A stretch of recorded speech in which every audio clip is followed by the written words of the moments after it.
नमस्कार, मैं doctor Piyush Ranjan, sir Ganga Ram hospital नई दिल्ली में गैस्ट्रोएंटरोलॉजिस्ट हूँ। आज आपसे इस वीडियो में मैं क्रोन्स डिजीज़ के बारे में कुछ इन्फॉर्मेशन शेयर करूँगा।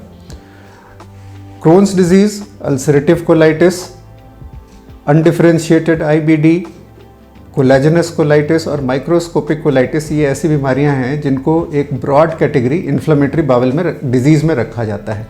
इनमें सबसे कॉमन अल्सरेटिव कोलाइटिस है और क्रोन्स डिजीज़ धीरे धीरे इसकी संख्या काफ़ी ज़्यादा बढ़ती जा रही है। एक अन्य वीडियो में मैंने आपसे अल्सरेटिव कोलाइटिस के बारे में डिटेल्ड इन्फॉर्मेशन शेयर की है। अल्सरेटिव कोलाइटिस और क्रोन्स डिजीज़ मिलती जुलती बीमारियां हैं पर इसमें कुछ काफ़ी इंपॉर्टेंट डिफरेंसेस होते हैं और इनकी नेचुरल हिस्ट्री, ट्रीटमेंट, प्रोग्रेशन और आउटकम, इन सब में काफ़ी मेजर फ़र्क होता है। अल्सरेटिव कोलाइटिस और क्रोन्स डिजीज़ दोनों में इंटेस्टाइन में छाले बनते हैं, यानी कि अल्सर्स बनते हैं। अल्सरेटिव कोलाइटिस में ये छाले सिर्फ लार्ज इंटेस्टाइन यानी कोलन तक सीमित होते हैं और ये छाले सुपरफिशियल होते हैं। अगर हम आंत की लेयर के बारे में सोचें तो आंत की में 4 अलग अलग लेयर्स होती हैं। सबसे इंटरनल लेयर को म्यूकोजा कहते हैं और अल्सरेटिव कोलाइटिस में ये छाले सिर्फ म्यूकोजा तक लिमिटेड होते हैं। क्रोन्स डिजीज़ में ये अल्सर्स डीप होते हैं और लार्ज इंटेस्टाइन के अलावा स्मॉल इंटेस्टाइन को भी इन्वॉल्व कर सकते हैं और अनकॉमनली स्टमक यानी कि पेट को और फूड पाइप, इसोफेगस को भी इन्वॉल्व कर सकते हैं। तो अल्सरेटिव क्रोन्स डिजीज़ एक ऐसी बीमारी है जो जीआई ट्रैक्ट के किसी भी हिस्से को इन्वॉल्व कर सकती है, फूड पाइप से लेकर के एनस तक। जैसा कि मैंने आपको बताया कि अल्सरेटिव कोलाइटिस इंटेस्टाइन के डीपर लेयर्स को इन्वॉल्व करती है, तो इसमें कॉम्प्लिकेशंस की संभावना, यदि ये अल्सर्स चलते रहें तो इसमें फिस्चुला बनने की, यानी कि आंतों से लीक होकर के अंदर आंतों की 2 जो ट्यूब्स होती हैं वो आपस में जुड़ जाएं, इसको फिस्चुला कहते हैं, ये बन सकता है। एनस के आसपास जो अगर फिस्चुला बने तो इसको पेरिएनल फिस्चुला कहते हैं। इसकी संभावना क्रोन्स डिजीज़ में ज़्यादा होती है, अल्सरेटिव कोलाइटिस में नहीं होता है। तो ये बुनियादी डिफरेंस दोनों बीमारियों में है। सिम्टम्स, लक्षण क्या होते हैं इस बीमारी के, ये इस पर डिपेंड करता है कि आंत में किस जगह पे ये बीमारी है। अगर बड़ी आंत में सीमित है तो ये बीमारी ब्लड मिक्स डायरिया यानी कि दस्त होंगे और लैट्रिन में साथ में ब्लड आता है। अल्सरेटिव कोलाइटिस और क्रोन्स डिजीज़ में एक मेजर डिफरेंस ये भी होता है कि अल्सरेटिव कोलाइटिस में रेक्टम यानी कि जो मल द्वार के ऊपर का हिस्सा बड़ी आंत का होता है वो हमेशा इन्वॉल्व होता है। क्रोन्स डिजीज़ में ये नहीं होता है, तो इसमें शायद कभी कभी ब्लड नहीं भी आता है, सिर्फ डायरिया होता है, लेकिन इसमें पेन ज़्यादा होता है, फिस्चुलाइजेशन जैसे मैंने कहा कि ज़्यादा होता है, और इसके साथ जो आईबीडी के, अल्सरेटिव कोलाइटिस और इस क्रोन्स डिजीज़ के जो एक्स्ट्रा इंटेस्टिनल मैनिफेस्टेशन होते हैं यानी कि आंतों से बाहर, वो भी क्रोन्स डिजीज़ में अपेक्षाकृत थोड़े कम होते हैं, यानी कि जॉइंट पेन, आइज़ में रेडनेस, ये सारी चीज़ें इन दोनों बीमारियों के साथ हो सकती हैं। अगर छोटी आंत में क्रोन्स डिजीज़ हो तो छोटी आंत में रुकावट यानी कि स्ट्रिक्चर फॉर्मेशन हो सकता है, जिससे कि पेट में दर्द और लूज मोशंस, ये शिकायत होती है, और अनकॉमनली ब्लीडिंग हो सकती है, इंटरनल एब्सेस और फिस्चुला ये हो सकता है।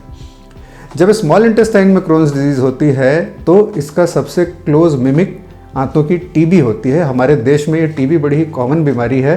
पहले हमारे देश में कई सारे लोग जो एक्सपर्ट्स थे वो ये सोचते थे कि क्रोन्स डिजीज़ हिंदुस्तान में होता नहीं है, पर जैसे जैसे हमारी इसकी जानकारी बढ़ी, डायग्नोस्टिक टेक्निक्स बेहतर हो गई, तो क्रोन्स डिजीज़ भी ज़्यादा से ज़्यादा डायग्नोज होने लग गया। सिम्टम्स के अलावा अगर हम चले कि डायग्नोसिस कैसे करते हैं, तो जब भी ये इंटेस्टाइन्स लूज मोशंस की प्रॉब्लम हो, एक अन्य वीडियो है मेरा डायरिया के बारे में, आप उसके बारे में देख सकते हैं। तो इसमें अगर ब्लड आ रहा हो तो हम आगे कोलोनोस्कोपी करते हैं। कोलोनोस्कोपी में हम बड़ी आंत के अलावा स्मॉल इंटेस्टाइन का एक छोटा सा पार्ट देख सकते हैं। तो ये आइलियोकोलोनिक एरिया क्रोन्स डिजीज़ में इन्वॉल्वमेंट का सबसे कॉमन एरिया होता है, तो उसके ज़रिए हम वहाँ तक पहुँच के डायरेक्टली देख के आंतों की बायोप्सी करके इसको डायग्नोज कर सकते हैं।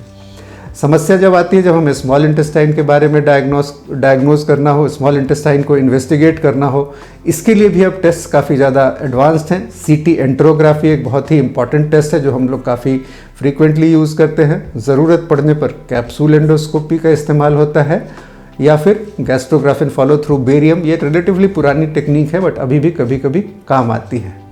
तो एक बार जब ये डिजीज़ डायग्नोज हो, इसको डायग्नोज करने का कोई एक पर्टिकुलर टेस्ट नहीं होता है। मल्टीपल हमारे सिम्टम्स, इन्वेस्टिगेशंस में endoscopy, colonoscopy, capsule endoscopy, CT scan, इन सब का मिला जुला जो इन्फॉर्मेशन होता है वो हमें ये बताता है।